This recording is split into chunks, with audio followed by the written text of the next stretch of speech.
Ya, pemirsa Tegar TV, dimanapun Anda berada, dialog spesial kita akan lanjutkan pada sesi kedua.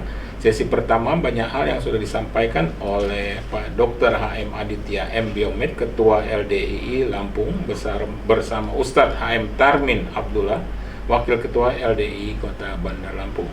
Di sesi kedua ini, Pak Ketua, karena kita terpotong tadi, saking menariknya ini Pak Ustadz, ya kan, di sesi satu tadi soal tabungan, karena ini program tahunan juga seperti kata Pak Ketua tadi, bahwa anggota LDI untuk mempersiapkan tabungan untuk korban pada tahun berikutnya. Ini gimana sih? Ya, jadi kan karena memang ibadah kurban itu kan terjadwal. Jadi kita kan tahu lah tahun depan kita mau korban apa. Jadi terus terang saja kalau memang mau korbannya saat itu, ya kita kan terasa berat. Apalagi ya kayak momen sekarang nih, saya ngerasakan momen misalnya anak yang mau masuk sekolah nih nanti bulan Juni tahun ajaran baru, kita juga harus mempersiapkan anak sudah harus masuk sekolah dan sebagainya, ada ibadah kurban. Nah itu kalau tidak di manage dari jauh-jauh hari tentunya akan memberatkan. Nah jadi kami di LDI karena tahunya begitu, sehingga teman-teman itu istilahnya kita semi memaksakan diri lah untuk menabung sebagian hartanya untuk nanti pada saatnya akan dibelikan hewan korban. Nah itu kan buat teman-teman yang mungkin punya penghasilan. Di tempat lain yang saya tahu juga ada warga kita itu yang memelihara, Pak Umar, memelihara hewan ternaknya. Jadi memang misalnya kalau mau korban, mereka memelihara kambing, memelihara sapi gitu ya. Jadi pada saat waktunya korban dia sudah punya.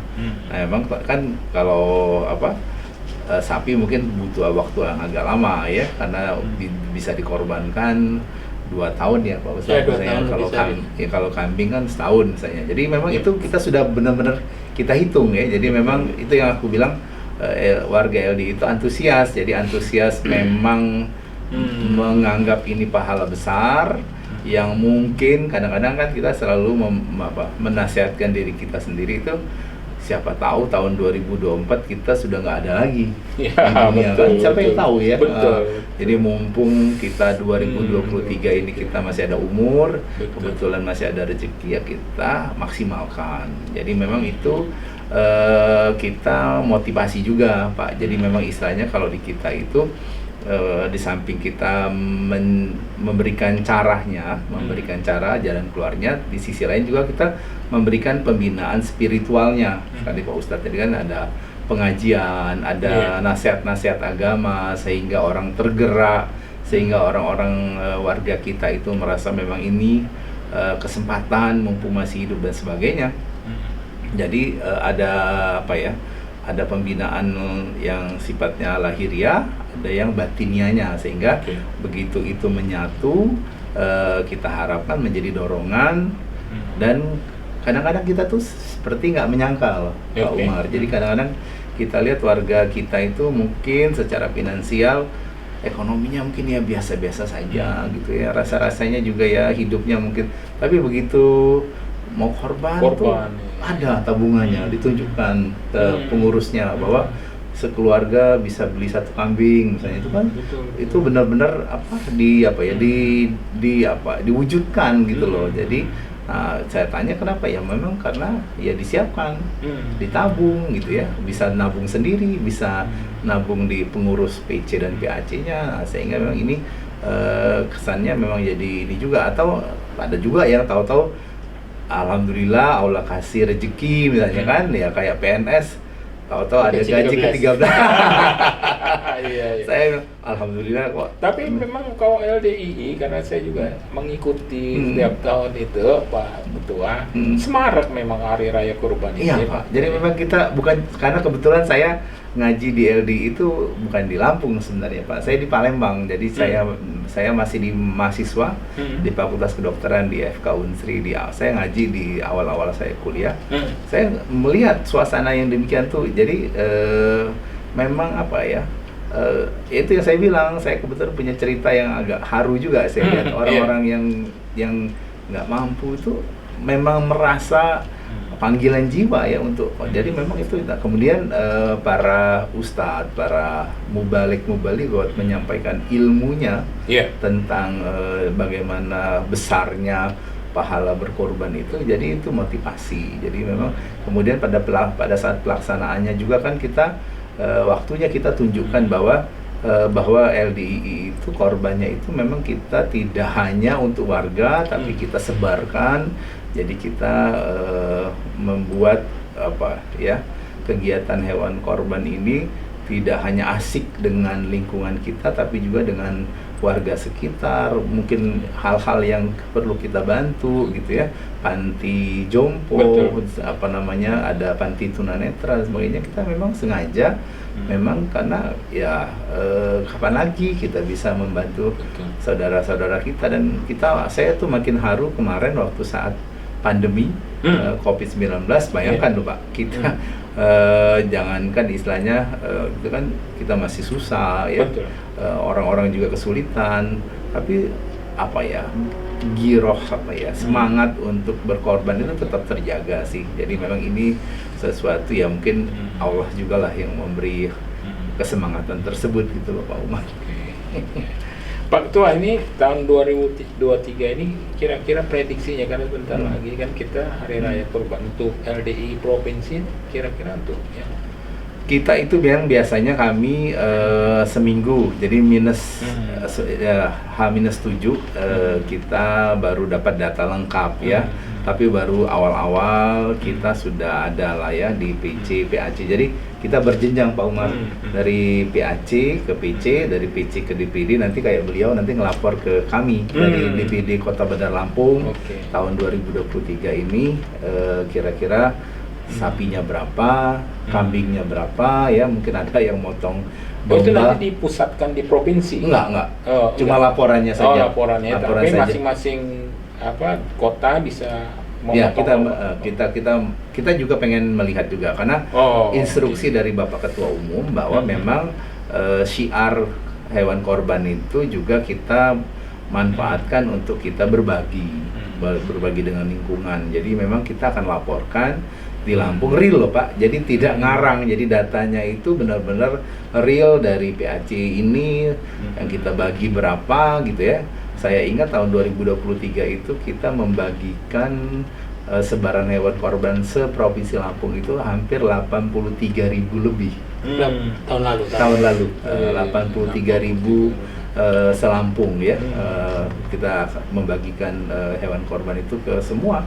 Jadi memang di dalam Al-Qur'an juga kan yang minta dengan yang tidak minta ya kita coba ya semampunya kita tentunya ya. Memang ya sekali lagi kita juga berharap ini juga menjadi semangat juga buat ormas-ormas yang lain, bagaimana hewan ibadah kurban itu bisa di-manage, bisa disiapkan mungkin dari tahun ke tahun. Alhamdulillah sih rasa-rasanya makin banyak yang kita bisa korbankan. Iya Pak Ketua. Ini Pak Ustadz, saya tertarik juga soal LDII Kota Bandar Lampung ini. Pak Ustadz Tarmin Abdullah sebagai Wakil Ketua LDI. Ini perlu juga diperkenalkan LDI Kota Bandar Lampung ini kepada pemirsa Tegar TV. Silakan Pak Ustadz. Iya, kalau LDI Kota Bandar Lampung program korbannya juga tidak jauh seperti yang disampaikan Pak Dokter tadi. Di provinsi kami di kota ini kan ada 20 kecamatan. PC kami ada di 17 kecamatan. Jadi hanya ada 3 kecamatan yang kami tidak ada pimpinan cabang tingkat kecamatan. Kemudian pimpinan anak cabang kelurahan itu ada di 70-an. Kalau sekretariat LDI Kota? Sekretariat LDI Kota ada di Jalan Sultan Syahrir, Pahoman, Bandar Lampung, di lantai 2. Seperti kata Pak Ketua, korban juga bisa tidak. Kota. Kami korban di DPD Kota itu di masjid masing-masing, tempat-tempat kegiatan. Pak Ustadz, kalau Ketua LDI Kota sendiri sih? Ketua LDI Kota Pak Insinyur Haji Yaumil Khair lagi dicoba sakit. hampir berapa bulan? Ambil ya? beberapa bulan operasi Ya, ulang. mumpung ketemu sama LDI kota. Iya. Gitu ya. Dan yang agak unik tadi menambahkan Ah. kalau Dokter Adit menerangkan tentang tabungan korban orang dewasa, bahkan di DBD kota itu kami ada pengajian usia PAUD sampai SD. Itu kalau di kami istilahnya pengajian cabai rawit. Pengajian cabai rawit itu juga mereka rata-rata kalau yang di dekat masjid yang ngajinya seminggu 5 kali, tiap sore kan biasa ngaji Iqra, ngaji tilawah. Itu mereka juga anak-anak itu semangatnya menabung itu ada bukunya. Jadi kadang-kadang satu TPA itu bisa beli 2 kali. Oh, bagus juga ya. Melatih menabung Iya, ya. Iya. Apa pengajian cabai rawit gitu Iya, ya? cabai rawit. Iya. Jadi kalau orang dewasa ya wajar lah, memang udah nyampe nalarnya. Jadi pesannya itu kan memang ini kan yang kita bilang kan program yang berkesinambungan gitu loh Mas betul. Umar. Jadi Iya. kita cobalah menyiapkan generasi-generasi penerus kita dari segala aspek termasuk misalnya masalah tabungan korban ini. Jadi kalau mereka dari cabai rawit tadi aja sudah biasa gitu kan, meskipun nabungnya tetap minta orang tuanya. Iya. Minta orang tuanya kan orang tuanya mereka juga jadi kan ngerti oh gitu nanti jadi mereka nanti pas waktu Lebaran Idul Adha ya Pak Ustadz mereka dibebaskan jadi kayak biar mereka lihat tuh bahwa tabungan kurbannya itu dimasak rame-rame sama biasanya dengan guru ngajinya dimakan sama-sama dan mereka oh ini ya kalau misalnya rajin nabung tuh bisa makan daging kambing rame-rame itu jadi kan makin memberikan semangat lah untuk berkorban. Menarik gitu. Saya menambahkan sedikit. Iya, Ustaz. LDI termasuk ormas Islam yang menggunakan dalil korban itu sebagian boleh dimakan. Sebab di ormas Islam yang lain itu ada ormas Islam yang menggunakan madhabnya itu adalah orang itu kalau korban 100% lillahi ta'ala. Oke. LDI menggunakan madhab atau payung hukum dalil ya sebagian bisa dikonsumsi. Dalilnya kan faida wajabat junubuha wa ataimu qoni awal uta. Ketika binatang korban telah roboh maka makanlah sebagian dan bagikanlah sebagian. Betul. Di kajian hadis yang itu ada kajian hadis yang menerangkan maksimal orang yang korban itu boleh ngambil 1/3, baru yang 2/3 disodakokan. Betul. Menarik. Dan lebih fleksibel sebenarnya. Sedekah korban itu lebih fleksibel. Kalau zakat kan harus intern muslim. Kalau zakat kalau korban ya lebih siapapun orang non muslim siapapun Bisa gitu bisa. Iya, menarik Pak Ustadz, Iya. Pak Ketua. Kayak waktu juga ini. Nggak terasa udah habis juga sesi kedua nih. Kita lanjutkan pada sesi berikutnya ya Pak Ketua, Pak Iya. Ustadz. Iya. Iya, pemirsa Tegar TV dimanapun Anda berada, kita lanjutkan dialog spesial kita pada sesi berikutnya. Jangan kemana-mana pemirsa, tetap di Tegar TV.